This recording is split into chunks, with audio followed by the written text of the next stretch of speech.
Ikaw ba ang nagbigay ng video na ito sa viral vlogger na si Maharlika?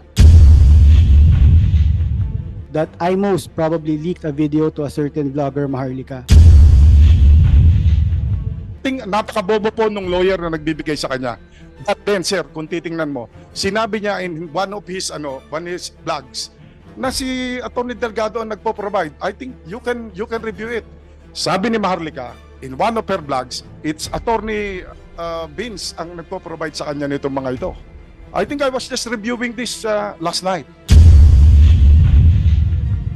Kaya po sinasabi ko na ang bobo ng lawyer niya. Imagine ako, hindi ako maging qualified sa civil service. My God. I have 2 masters. At saka yung pong civil service ko, mas mataas, I think, mas mataas sa kanilang lahat, not even to the lawyers there, kaya kiniintriga nila yon. Ano ang connection mo kay PDEA Director General Lasso? Totoo ba na binigay sa iyo ni DJ Lasso ang CCTV footage na nagpapakita na ikaw ay hinaharas dahil sa pagbusina mo sa kutsi niya? Kung binigay niya sa iyo, ikaw ba ang nagbigay ng video na ito sa viral vlogger na si Maharlika? Your Honor, good morning po. If I may read, Your Honor, may niready po ako na statement para Sige, please. Mr. Chair and members of the Committee on Public Order and Dangerous Drugs, good morning po. Nagpapasalamat po ako sa Senate Blue Ribbon Committee for giving time and attention to address this matter of document security in government agencies. Maiksing pakilala lang po. This is not Blue Ribbon Committee. This is Committee on Public Order and Dangerous Drugs. Thank you. Sorry, Your Honor. Committee on Public Order and Dangerous Drugs. Maiksing pakilala lang po. Ako po si Attorney Alvin Sen G. Delgado. Dati po akong agent or drug enforcement officer po ng Philippine Drug Enforcement Agency. Dati? Opo. So ngayon, hindi na? Hindi na po. Umalis ka na sa PDEA? Opo. Kailan lang?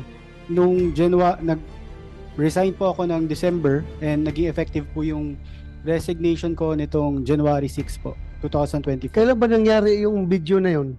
November po, 17. November. Pagka-December, nag-resign ka? Opo, nag-tender po ako ng resignation. Okay. Please continue. Opo. Nagsimula ako ng panunungkulan noong December 30, 2010. Ngunit ngayon po, sabi ko na resign na po ako January 6, 2024. Ako po ay naimbitahan ni Honorable Chairman dahil sa statement or implied accusation ni DJ Lasso that I most probably leaked a video to a certain vlogger, Maharlika. Ang CCTV footage po na iyon ay magpapakita ng mga pangyayari ng pagtamo ko ng verbal at physical assault mula kay DJ Lasso. Bilang pagtugon po, kasama po sa invitation na magbigay po ako ng views and comments about dun po sa pangyayari. Ito po. Yung sa patungkol po doon sa statement, hindi ko po mahaba po yung sinabi ni DJ Lasso, hindi ko na po babasahin na nasa ano naman po. Hindi ko po sinasabi na nagsisinungaling si DJ Lasso. Pero hindi po totoo yung sinasabi niya. Hindi po ako nagbigay ng CCTV footage or video sa vlogger na si Maharlika. Ang nangyari po nun, nag-request po ako ng CCTV footage, pero para po ito sa administrative and criminal case na isasampa ko po sa kanya laban kay DJ Lasso.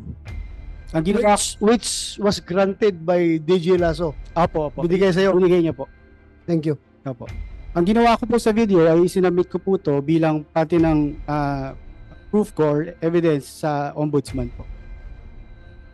Pero ito po, bago po maibigay sa akin ang kopya ng video or CCTV footage, ikinalat na po ng administrasyon ni DJ Lasso yung video sa mga group chats. Meron po akong pruweba, pwede ko rin po i-submit po sa committee. At saka meron pong isang pagkakataon na si DJ Lasso nag-speech pa siya sa isang regional office po sa La Union, sa PDEA Regional Office 1. Binanggit niya na ikwento niya po yung pangyayari sa amin. Tapos ang ginawa niya po is bahis sa kwento niya, kumbaga he played the victim. Sabi niya na porket daw naka-Innova lang siya, kaya ko raw siya binusinahan. Ganun po yung kwento niya. Tapos po, nabanggit niya na, di ba napanood niyo naman yung video. So, sa pangyayari po na yun, alam niya na na-leak na po yung video na yun. Yung CCTV footage po. Tsaka isa pa po, kung gusto ko pong ikalat yung video na yun, marami pong nag-reach, hindi naman po marami, may nag-reach out po sa akin from ABS, GMA, at saka ang pagkakaalam ko po na nawagan pa po si Miss Maharlika na magpa-interview, pero hindi ko po yung pinaunlakan.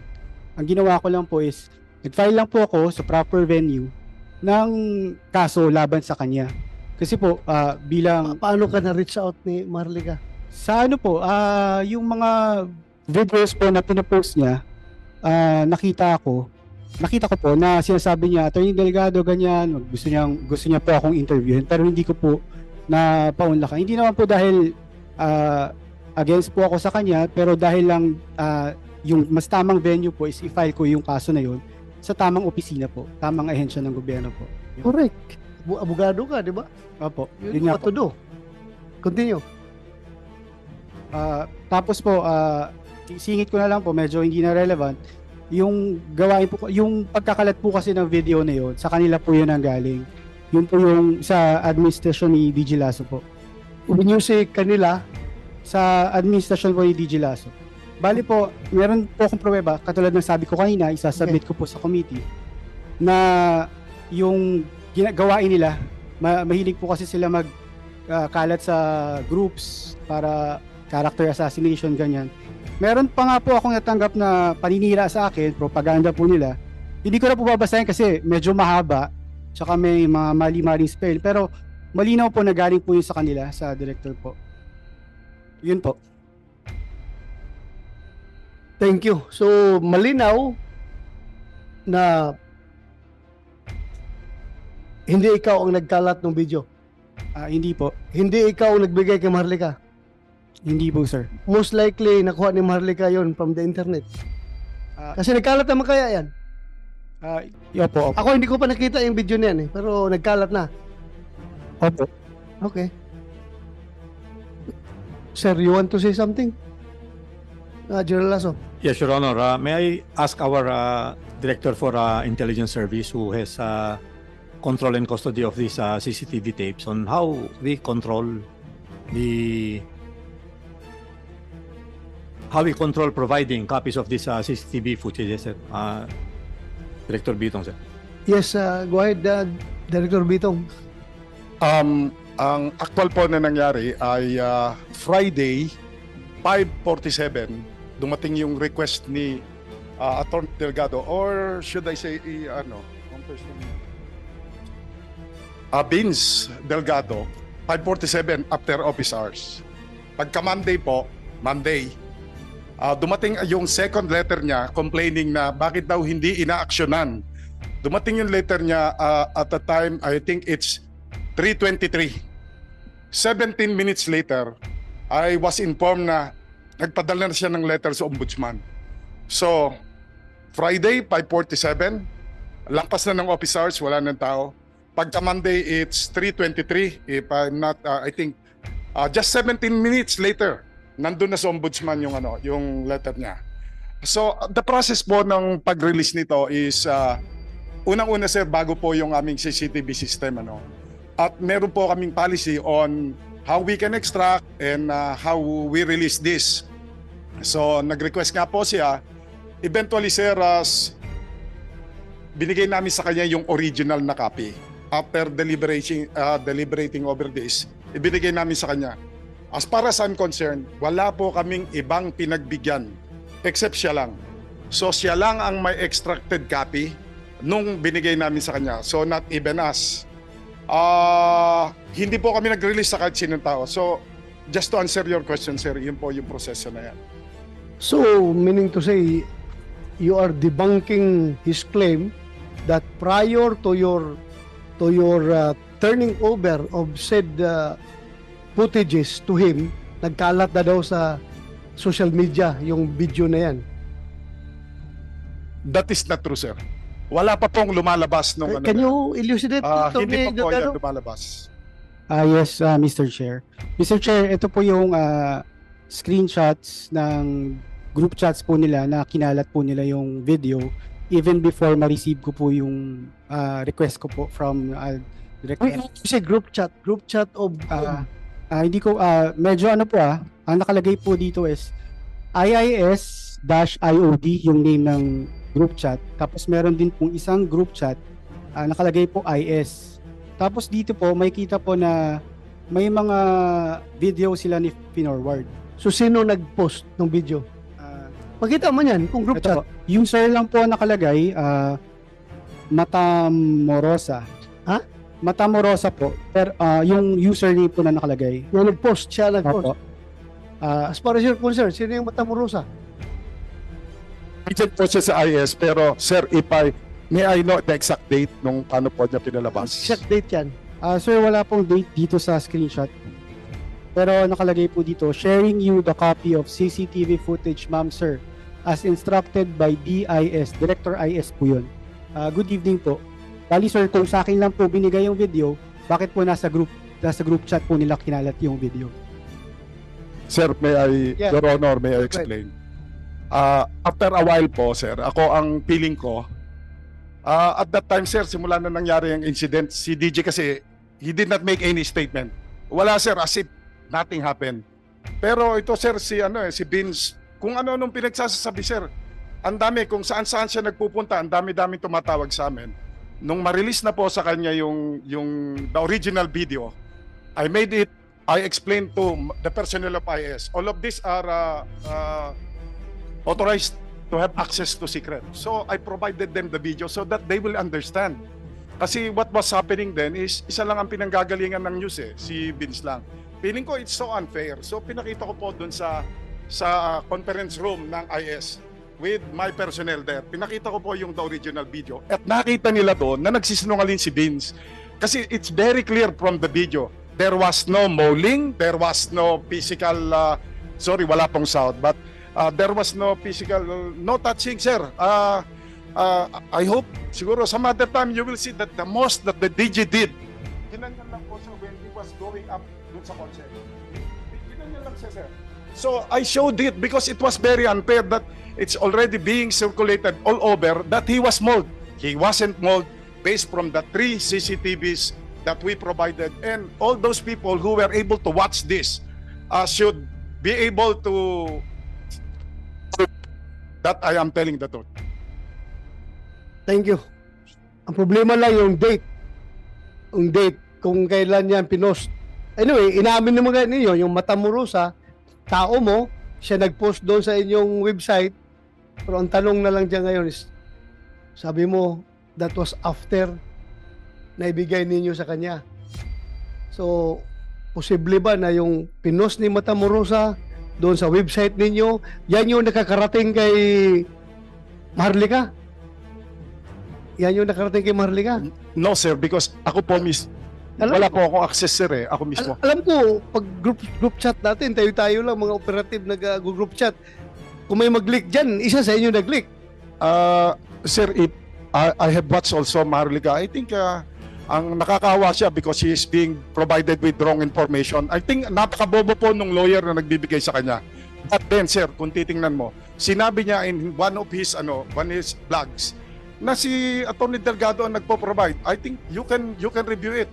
Sabi ni Maharlika, in one of her vlogs, it's Atty. Vince ang nagpo-provide sa kanya nitong mga ito. I think I was just reviewing this last night. So, in one of the vlogs, You confirm the statement of Maharlika na ikaw ang nagbigay? No, Mr. Chair, hindi po ako nagbibigay sa kanya. Yan ang mahirap. Wala si Maharlika dito. Mr. Chair, if I may. Yeah, go ahead. Mr. Chair, meron pong meron po ako na-receive na chat from a certain user. Ang pangalan niya po is Ms. Maharlika, pero hindi po ako nag-reply sa kanya. Pwede ko ba rin po ipakita sa inyo na wala po akong any contact kay kay Ms. Maharlika. Pero chinachat ka niya? Isang instance lang po. Ito, hanapin ko po. Tapos ang sabi po niya, nag-hi siya, tapos nagpapa-unlock po siya sa akin, pero hindi po ako nag-reply sa kanya.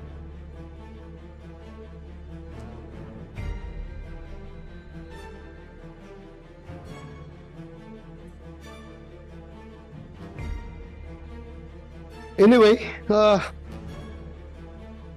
I think it is not totally, that incident is not totally germane to this investigation, but still, since may leakage, ang subject natin dito sa investigation is PDEA leaks, yung mga leakage. So it's tama lang rin na ma-take up natin yan. Dahil nga, ito, pati yung denial ng yung appointment ay nakapost sa social media. Ano nangyari yun? Siguro po, in our effort to really reform, I think marami pong tinamaan, sir, kasi baka napalipat-lipat sila, so nagagalit sila. Ay maaari pong may may nag-leak nung kasi I cannot deny it was already access from the internet, yung tungkol po ito to my appointment. But of course, I think you would believe me. Kaya po sinasabi ko na ang bobo ng lawyer niya. Imagine ako, hindi ako maging qualified sa civil service. My God, I have 2 masters. At saka yung pong civil service ko, mas mataas, I think, mas mataas sa kanilang lahat, not even to the lawyers there, kaya kinintriga nila yon. Okay. Anyway,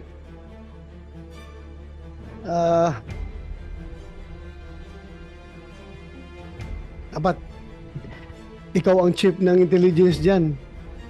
Nakasalalay sa'yo yung mga leakage na yan. Kung ikaw mismo naging biktima, nileak yung dokumento na declining your appointment, ay hindi maganda, di ba? So, marami pa kayong gagawing trabaho dyan. Magtrabaho kayo ng gusto para maiwasan yung mga leaks na yan.